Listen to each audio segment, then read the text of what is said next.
Janta Binks, Janta Binks. Me say your humble servant, Janta Binks, Janta Binks. Oh, muy, I love you, Janta Binks. Me say go Janta Binks. Hello everybody, some would say I'm the reverse, and welcome to the third installment in my Flash rewatch slash re-ranking series, where of course we go back and rewatch the entire show and rank all the episodes from the worst to the best on a tier list format. Today we're going to be doing Season 3. We've done both Seasons 1 and 2. If you are curious about my in-depth thoughts on any of those episodes and my explanation of my ranking here, you can of course go and check out those videos. They are on the channel, and I do recommend watching them because I will be referencing them, and I won't be going in depth on any of the previous episodes. So yeah, go watch those and then come back to this episode. So like I said, we're going to be doing Season 3 today. We got 23 episodes to rank. Just my quick thoughts. Much better than I remembered Season 3. I don't know. I've always thought Season 3 was one of the weaker seasons. I still probably agree with that of the ones I've seen, which is 1 through 6. I'd say it's definitely one of the weakest, but it is a lot better than I remembered, and a lot better than I've given it credit for throughout the years. But anyways, let's get into this, of course, with Season 3, Episode 1, titled Flashpoint. Of course, this is the payoff to the big cliffhanger at the end of Season 2. This one, I've always been hard on this episode because it doesn't follow the comics and it doesn't follow the animated film, and it kind of does its own thing. But with this latest rewatch, I have come to find that actually pretty commendable. They use the established lore of this show, the established characters, to build their own version of Flashpoint, and I thought that was actually kind of cool on this rewatch. It's better than I remembered. It's not one of the best premieres of this show, but it is enjoyable enough. I really did like Kid Flash and seeing all the different versions of the characters. Rich Cisco and kind of deadbeat dad Joe. Interesting change up, and the rival, of course. So I'm going to put this in the B tier. Better than a few of these episodes. I don't think it's as good as Flash versus Arrow quite. But yeah, it's better than Family of Rogues, just because it's got some really cool Reverse Flash stuff, and yeah, it's a lot more relevant to the main story. Next is Season 3, Episode 2, titled Paradox. I really liked how this was kind of like a rehash of the first episode, except in the current timeline. We have the rival coming back. We got a lot more changes that Barry's going through. We got the introduction of Julian. We got the introduction of Alchemy, which really intriguing. Him kind of being aware of Flashpoint was really cool. Him bringing back elements, I thought that was great. Jay Garrick is great in this episode. He's great as a mentor as well. Really good episode. I think it's very interchangeable with Flashpoint, but I do think it is a smidge better just because of, I don't know, there's that extra level of intrigue with Alchemy. The problem with this episode that kind of keeps it from being as good as it could be, from being a really high B or an A, is that Team Flash, the dynamic, is just gone from this episode because Cisco is mad at Barry and Iris is mad at Joe because of all these Flashpoint changes. It's decent drama, but it makes for a fairly unenjoyable episode at times. Also, Felicity's in this one, and she's annoying, but yeah. Anyways, we have Season 3, Episode 3, Magenta. This is the first of a little stretch of episodes here that are just boring and bland to watch. The show just wasn't really fun to watch at this point. Magenta is the first of these episodes. I did like Magenta / Frankie Kane. I think that dual personality was really cool.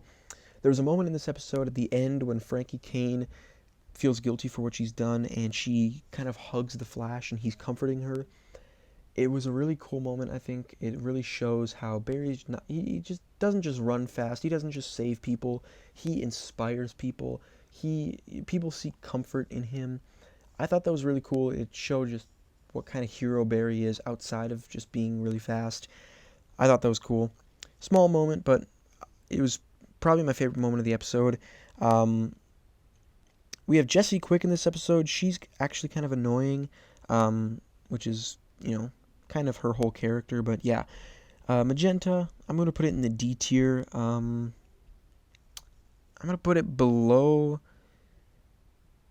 Yeah, I'm going to put it above Fastest Man Alive, but below The Flash is Born. Since I do think Frankie Kane is an interesting enough villain to put her over the multiplex episode, but yeah.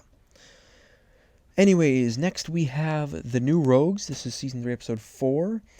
We have Mirror Master and Top. They are very disappointing. Just not at all comparable to their comic book counterparts. Now, we do, of course, eventually get a new version of Mirror Master in the form of Mirror Monarch in Season 6, but it doesn't help that she isn't a good villain either. But back to this episode. More Jessie Quick being insufferable. I just don't like her in this part of the season. Like I said with Magenta, this episode is boring and bland, the second of which is like that. I don't know, there's not much to talk about in this episode. It's just not a good episode. So I'm going to put it in the D tier as well. I think it's worse than Magenta because I just do not like Mirror Master. It's better than the B episode with Adam there, but not as good as Fastest Man Alive. I think the drama in Fastest Man Alive is decent between Barry and Joe, so it puts it over this one. Season 3, Episode 5, titled Monster. What a waste of CGI. The money to create the monster CGI could have been used to allow for CGI Savitar the whole time, but we didn't get that. We just got a fake monster. It was dumb. This episode's not Barry fighting a classic Flash villain from the comics. He's just fighting a monster, just a random monster. It's dumb. The only things that really save this episode for me are A, the Killer Frost stuff, her going to her mother and kind of learning about her powers. That's cool. And B, actually seeing HR working with the team. That was good. Not as good as Harry's introduction episode in Season 2, but it was cool seeing HR introduce himself to the team, and that dynamic was really nice. So I'm going to put this in the D tier as well. Below that episode, below Magenta, yeah, and below Fastest Man Alive, I think. There's just not much about this episode that's entertaining, and I just don't know why it exists even. Season 3, Episode 6, Shade. Now this is where the season starts to turn around for me. This episode, most of it is fairly boring, like the previous few episodes with Barry fighting Shade. There's just nothing huge going on. But once you get to the end, once Wally starts getting preyed upon by Alchemy and they go to Alchemy's lair and we get Savitar, that's when things start to get really interesting for me. Just Alchemy stuff, Savitar's introduction, it's so good. It rivals Zoom's introduction, but yeah, overall, the Shade stuff in this episode just brings it all down. There's not enough stuff to justify it being S or probably even A. So I'm going to put it in the B tier. Is it better than Pilot? I'm tempted to give Pilot the edge simply because I think it just does a better job of what it's trying to do. But I will put it over The Flash of Two Worlds. That episode did a great job of establishing the multiverse and Jay Garrick and all that, but this episode, the end was just mind-blowing. Alright, next we have Season 3, Episode 7, titled Killer Frost. This is basically a improved version of Shade for me, except it's inverse, where as Shade, we got all of the Villain of the Week stuff out of the way in the first half, and then the second half was very much dealing with Savitar and alchemy, all that. Whereas in this episode, all of that stuff happens at the beginning, and we get all the Villain of the Week stuff after it. However, in this case, unlike Shade, the Villain of the Week stuff is fantastic because it's Caitlyn, it's Killer Frost. The Killer Frost dynamic with Team Flash, all of that was so great in this episode, as well as with Julian. The Savitar stuff at the beginning was great. Seeing him bring Barry through the Speed Force, he's Reverse Flash, he's Zoom, but kicked up a notch. It was great. I don't have too much to talk about in this episode. It's just really emotional stuff with Caitlyn and Killer Frost. She's a great villain, and Savitar, really great introduction of at the beginning of this episode. So I'm gonna give it an A tier.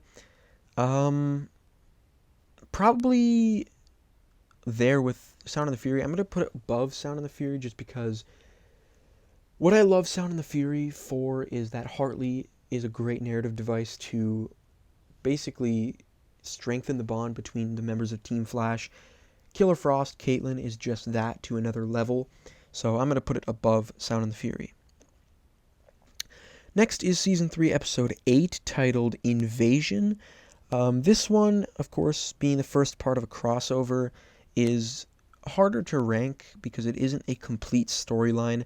But we do get some good stuff in here. We get the introduction of the Dominators. We get some furthering of the season-long storyline, especially with the Flashpoint stuff. I believe this is the episode where Diggle finds out that he had a daughter, now he has a son, and this is where kind of Cisco and Barry make up. We also get some cool stuff with Barry and Oliver with the newspaper and the future message. I think that's in this episode. I don't know. I watched the whole crossover, so they kind of blend together. But the main part that made this episode a lot of fun, of course, is all the superheroes coming together from all the shows. I believe this is the first time we get Barry, Oliver, Kara, all of the main players of the Arrowverse coming together, so it's really important. And the end, or not the end, but kind of the third act where Barry and Oliver are fighting everyone else is great stuff. So I think it's a really good episode, really fun episode. I'm going to put it in the B tier. I think it's better than Flashpoint, better than Paradox. Not as good as Flash vs. Arrow, though. Even though there's more going on, it's arguably more important than Flash vs. Arrow because it brings all the key heroes, key players together. I do think that Flash vs. Arrow's simplicity puts it above Invasion for me. Next, we have Season 3, Episode 9, titled The Present. This is the mid-season finale. To me, this is kind of in the whole, pre-Escape the Speed Force storyline going on with Savitar. This is peak Savitar stuff, pre-Speed Force shenanigans, where he's stuck in the Speed Force, basically. We have all the box stuff with the Philosopher's Stone, and, close the box, you trap him back in the Speed Force.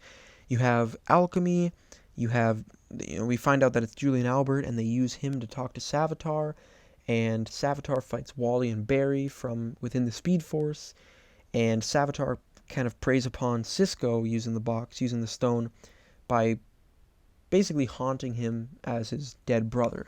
It's really good stuff. I don't know, it's just a really good episode. And the end, where Barry is launched into the future and he sees Iris's death, it's pretty good stuff. Not much to talk about besides that. It's really good mid-season finale, in my opinion. I would have put it in the A tier,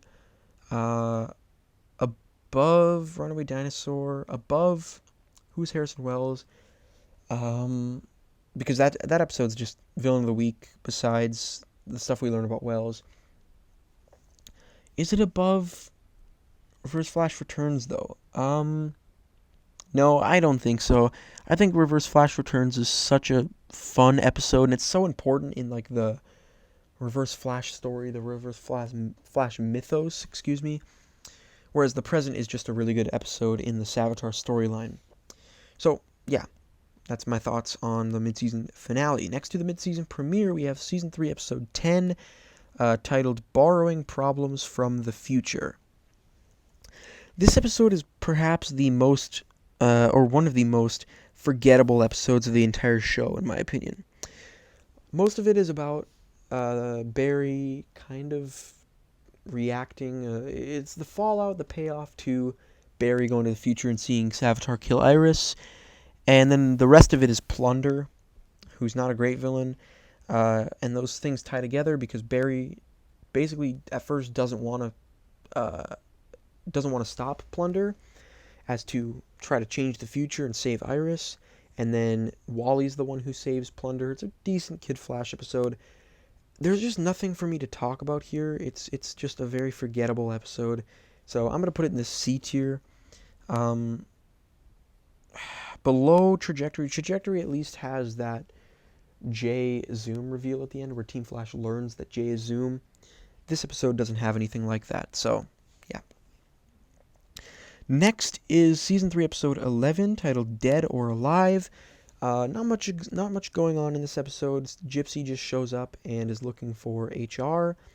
And Cisco, of course, fights her to the death, and then he beats her.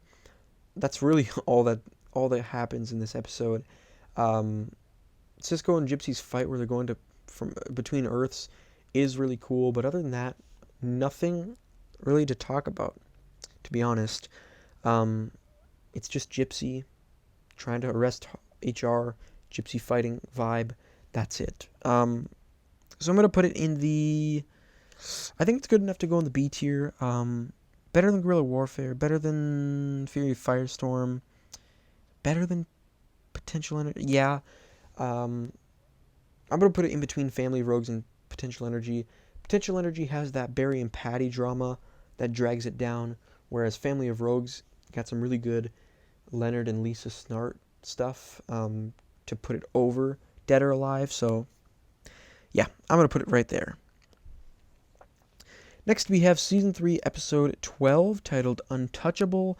We have Clive Yorkin, who is another Husk meta from Flashpoint.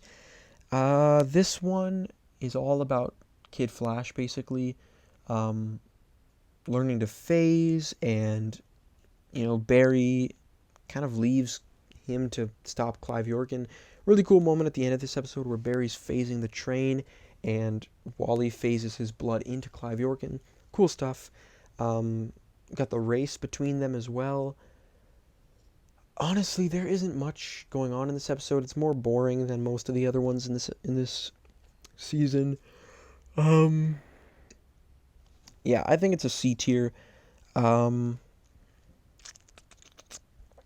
gonna put it below Power Outage, above Trajectory. I don't like Trajectory as a villain, and I think Clive Yorkin is a decent villain. So, yeah. Power Outage, if you haven't seen my Season 1 tier list, basically what I like about Power Outage is there's a lot of tension there, and that's what puts it above Untouchable.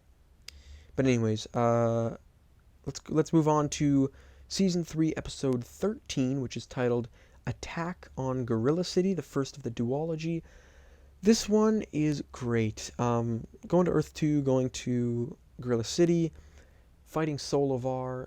Really great visuals in this episode with Barry fighting Solovar and just the whole kind of color palette with Earth 2.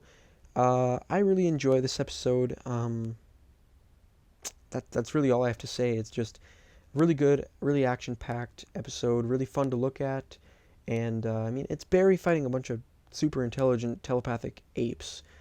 Of course it's going to be great. So, yeah, I'm going to put it in the B tier, above Flashpoint, above Paradox, above Invasion. No, below Invasion. Invasion's a crossover. It's got all the superheroes. It's got all the aliens. Yeah. That's my thoughts on 313, Attack on Gorilla City. Alright, so 314 is next. It's the second installment in our Grodd duology this season. It's called Attack on Central City. So after the Earth 2 episode on Gorilla City, Grodd and his army is coming to Earth 1 to attack Central City. Pretty good episode. Definitely weaker than the first one. Basically, it's just Grodd and his army versus Team Flash with Gypsy and Vibe and all the speedsters and everything. Really nothing special here. There are a few things that hold it back, like a few like moments that are just kind of out of place. Like at one point, Grodd takes control of a general and almost sets off a nuclear warhead, and Barry just kind of disarms it by typing in the code. I don't know, it just felt really out of place, and it didn't really lead to anything, so yeah. But other than that, I mean, it's a fine episode. Solivar and Grodd's fight was fun, I guess, but yeah. It's cool seeing a bunch of gorillas, but probably going to put it in the B tier. Definitely low Bs. It's definitely better than Guerrilla Warfare, which I do think is probably the weakest Grodd episode we ever get. Better than Fury of Firestorm. Is it better than... Oh, no, I think Dead or Alive is better. I really like the Cisco vibe stuff in that. So yeah, Attack on Central City, in between Dead or Alive and Potential Energy. Next is 115, The Wrath of Savitar. This is like basically a new and improved version of the present, where we had a lot of really good stuff with pre-Speed Force Escape Savitar in that episode. It's just kicked up a notch here, of course leading to Savitar's escape from the Speed Force. Where in the first episode we had, the 9th episode I should say, the present, we had Savitar haunting Cisco. In this one, Savitar is haunting Wally with visions of his mother and stuff, and yeah, it's all well and good. And then at the end, of course, Savitar escapes the Speed Force and Wally takes his place. We have a fantastic scene, and then we get a fantastic fight between him and Barry. Savitar and Barry, that is. I don't know, overall, it's just a really good episode. We get more of them talking to Savitar through Julian. I'm going to put it in the A tier. This is like the quintessential A tier episode. It's right there with the present. I mean, it's just kind of a better version of the present. So I'm going to put it right there. Season 3, episode 16, titled Into the Speed Force. This is our Speed Force episode. We got one last season with the Runaway Dinosaur. I think this one is weaker. That episode had some really good emotion with Barry talking to the Speed Force in the form of his mother, his father, Joe, all yada yada yada. This one, we get some really cool returning characters with Eddie and Ronnie and Black Flash and Snart and Jay. But other than that, it's kind of a boring episode. And this is kind of the start of one of my big problems with the back half of Season 3, and that is that it is very dark, and it's at points not very enjoyable. This episode, in particular, not in particular, but this kind of starts the trend of that. It's very dark, it's very gloomy, which I'm fine with at certain times, but I don't know, it just didn't work for me in this episode. So I think it's an A tier still. I did really like seeing the returning faces. I think I prefer Darkness and the Light because that episode has the introduction of Harry, it's got the blind date, it's got Dr. Light, it's got some really cool stuff, whereas this episode is fine. It's fine. But yeah, I think it is better than Grodd Lives, though. Grodd Lives is a good introduction episode to Grodd. I do really like the tone of that one with the sewers, but this one is better in my opinion. Season 3, episode 17, Duet. I don't really have anything to talk about with this one. You either love it or you hate it. Well, actually, that's not true because I am right in the middle with this episode. I don't love it. I don't hate it. There's some cool stuff. Music Meister is fine. We have Martian Manhunter fighting with Team Flash. That was really cool. But yeah, the singing stuff with Barry and Kara, you either love it or you hate it. I'm not a huge fan of it, but I also don't absolutely hate it. It's just not something I'd turn on. While there's other people walking around, it's just kind of cringe. And that ending part with Barry singing to Iris, I mean, fine. I know a lot of people love it. It's kind of cringe. I just don't think it's as bad as some people say. I'm gonna put it in the C tier. Below Trajectory, but above Borrowing Problems from the Future. At least this episode's kind of memorable. That one's not. So, yeah. Next, we have Season 3, Episode 18, titled Abra Kadabra. The titular villain, Abracadabra, is great. I love David something. I don't know how to say his last name, I forgot, but he's great in the role. He's a great villain. It's a shame we don't get more of him other than in a episode in Season 7. This is, of course, the superior episode, but he's such a cool villain. He could have come back for, honestly, I wouldn't mind if he's like the a main villain of one of these new graphic novels that Eric Wallace has been doing in the newer seasons. He's really great. The main part that I really loved about this episode was the ending. I think the way that they went about kind of Caitlin embracing the full Killer Frost with her dying from her injury and then Julian pulling the necklace off, that was just so well done that it warrants it being pushed into the A tier. I think it's better than Sound of the Fury, better than Killer Frost. It's got better Killer Frost moments than Killer Frost. Better than Rogue Air. Rogue Air is just really good action. Is it better than... Yeah, it's better than Runaway Dinosaur. Better than Who is Harrison Wells, but not better than The Present. That's where I'm going to put it. I just think that Abracadabra is a better villain than Everyman. That's what kind of puts it over the Who is Harrison Wells for me. So, yeah. 319 is next. We have the Once and Future Flash. For a while there, this was my favorite episode of the season. It's very good. It's just I have changed. I do think that there are better episodes. Some we've already talked about, I believe. This episode is a little bit grimdark. It is a little bit gloomy. Like I said, Into the Speed Force was, but I did really like seeing the future versions of characters, especially the future version of the Flash with the new suit. That was awesome.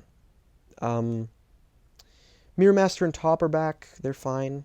Again, disappointing portrayal of their characters, but at this point we're used to it because they already had an episode earlier in the season. I don't know. I just really love the two versions of the Flash fighting side by side, and that's just enough to propel this into the A tier. It's better than all of these. I think it's better than Abracadabra, but not as good as the other two, Present and Wrath of Savitar, so that's where I'm going to put it. Yeah, fell down a few spots compared to my ranking I did a few years ago, but nonetheless, really good episode nonetheless. I said that twice. Alright, but anyways, let's move on to 320, which is I Know Who You Are.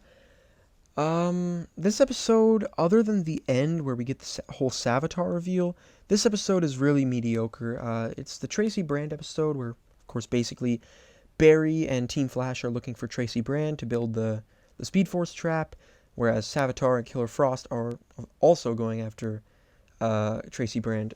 I really don't have anything to say about this episode other than that the end is a fantastic scene and probably the best scene of the season, where, of course, Barry learns that Savitar is a future version of himself. But yeah, like I said, other than that, all we have is just the Tracy Brand stuff, which is boring. So, I gotta scroll down. We are going to put this one in the B tier.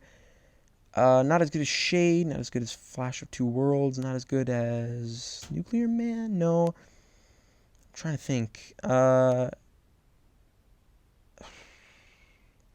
I think it's gonna go below Invasion, but above Attack on Gorilla City, just because that end scene is enough to get it above Attack on Gorilla City, but not above Invasion, because that whole episode is just, it's superhero fun. What can I say? Next is 321, which is what is this one called? Cause and Effect. Basically, they steal, or they don't steal it. Barry consents. They basically erase Barry's memory, or erase his ability to retain information, and accidentally erase his memory so that Savitar doesn't remember any plans that they make to save Iris. There's some funny moments in this episode. It's just that this one kind of felt out of place, and the whole logic behind it doesn't really make sense.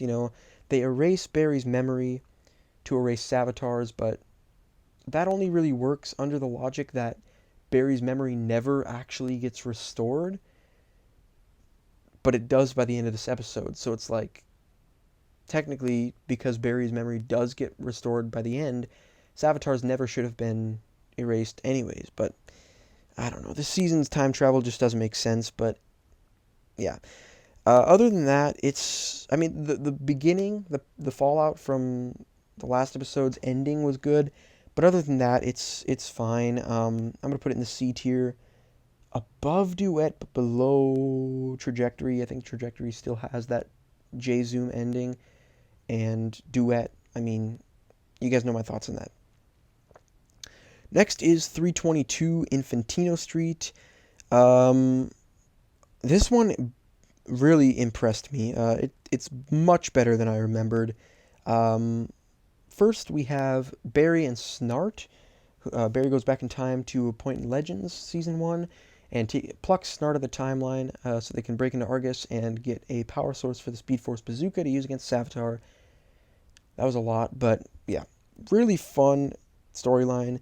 King Shark, of course, is guarding the Dominator tech that they need to steal. Just so much fun. And then the end. The end when Savitar kills Iris. Really emotional, really well done. And that's really all I have to say. I think this episode is my favorite of the season, to be honest. Which I did not agree with. I did not agree with prior to that. Or prior to my rewatch. But I was really impressed with this one. So I'm going to put it in the A tier. Actually very high. Better than Tricksters, and actually better than Flashback. I was really impressed by this episode. I did not remember it being as good as it was, but yeah. Speaking of not remembering it, or it being better than I remembered, Finish Line, the finale, was a lot better than I remembered. Yeah, basically some of the stuff I liked. Barry kind of trying to get through to Savitar and basically inviting him to Team Flash. I thought that was really emotional. Their scenes with Savitar was great. The thing that really makes this episode stand out, and something that I didn't really give it enough credit for in the past, is the action. The big final fight in, I guess, just this random forest was really, really good. Savitar versus the Speedsters. We had Vibe and Gypsy there. We had Killer Frost turning on Savitar. Just really, really good stuff. The CGI fight between the Speedsters was just really the best part of the episode. So yeah, this episode definitely holds up a lot more than I remembered. It doesn't compare to the other two finales we've had so far, but it's a lot better than I remembered, and I'm going to put it actually in the A tier. Better than all these, better than Killer Frost. I'm going to put it better than Rogue Air, simply because both episodes kind of thrive on the action. Both of them have all the heroes coming together to fight the villain. In Rogue Air's case, it's Barry, Oliver, and Firestorm versus Reverse Flash. In this case, it is all the heroes, all the Speedsters, all the Breachers, Killer Frost versus Savitar. And just the fact that this is the finale is enough to boost it above Rogue Air. I forgot to mention some of the problems I do have. Killer Frost kills Black Flash at one point in this episode, which is weird. The HR Iris twist, everyone knows what I'm talking about. Kind of poorly done. Not a huge fan of that. And the cliffhanger left a little to be desired, Barry going into the Speed Force. But other than that, really surprising finale for me. Anyways, that is my ranking of all 23 Season 3 episodes of The Flash, from the worst to the best, compared to the other two seasons. Don't forget to like, comment, share, and subscribe. Stay tuned for my next video, where I'll be continuing the series with Season 4, as well as the Seasons 5, 6, 7, and 8, all the way up until Season 9, where we'll be reviewing each episode and probably doing this exact same thing with Season 9. So we'll have every single Flash episode on this tier list. That'll be jam-packed. But anyways, don't forget to like, comment, share, and subscribe. See ya.